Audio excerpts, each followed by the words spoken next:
Clr Nelson next. My goodness, I don't even know where to start. This is insane. We all know we have to take care of everybody. I get it. We have 55 people in the shelter that we're going to help. Doing my calculations, we have 2,112 employees and customers passing through this area. So 55 people we're helping and 2,000 people that are scared to live in this area and work in this area and that are going to be affected, negatively impacted from what our business owners have said.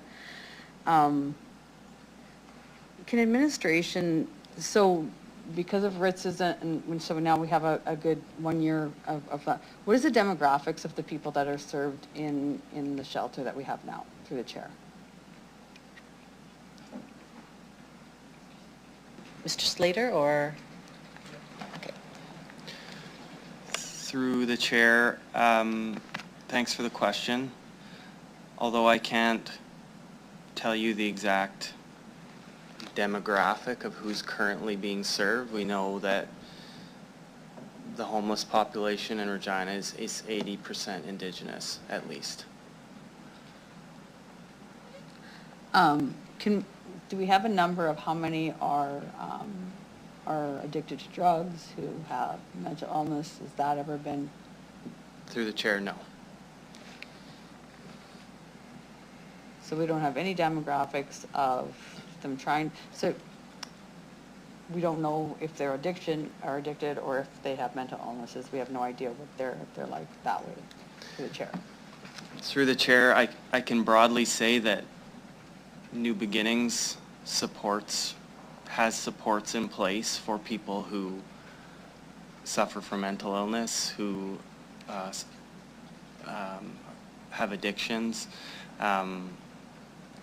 The number of folks, I don't have that number, and so I can't report on that, but certainly those supports are in place within that space. And it is RITSIS has confirmed that this is a 24/7 wraparound support. So the folks there are supported day and night, and it would be the same service at the Halifax Street location as well. So now you gave us a number that 10 people per month are moved out of Ritz's shelter into a supported living or so on and so forth, or wherever. Is that correct in that number, through the chair? Yeah, in conversations through the chair with the RITSIS team, they're approximately moving around 10 people, and I say sort of down the housing continuum. I mean into different support systems. So it might be more, it could be affordable living, it could be transitional housing, it could be more permanent supportive living. So they utilize that space sort of like a housing first approach. Now they don't have separate rooms, but each person is individually supported and worked with on a case plan based on their individualized needs. Some people can transition out of that space based on that. Some people stay within that space for longer to be part of further programming and services. So they're very purposeful in working with each person to try and support them with their goals and moving perhaps into different support services or different housing scenarios. So do we have any success rates as to somebody that's actually gotten out and gotten a job and become a contributing member of society? Do we have any of those numbers through the chair? Through the chair, I don't have that data. Okay. So what I do know with the businesses and their concerns, I have experience. I have 2 homes in my ward on Toronto Street that back onto the Lions Park and McDermott School. As of yesterday, I received a video of 2 men shooting up on the Ball Diamond with children there. I've had numerous phone calls from the teachers, from the principal, from people in the community. I have visited the homes myself. I have talked to the residents that live there in the supportive living. I've talked to the employees. I've seen the calls to service. And this is the next stage from the shelter. These are people that are in supportive living. They have the tools there, they have they have a nurse on staff, they have a dietitian, they have people working with them. So these people are 24/7 care of people working with them. And there is still huge amounts of problems. There's tents that are put onto the grounds. People are shooting up in the tents. I'm getting videos of this. So it's not made up, it's not pretend. So I'm struggling. 55 people in the shelter, 2,112 employees and customers in that area are affected.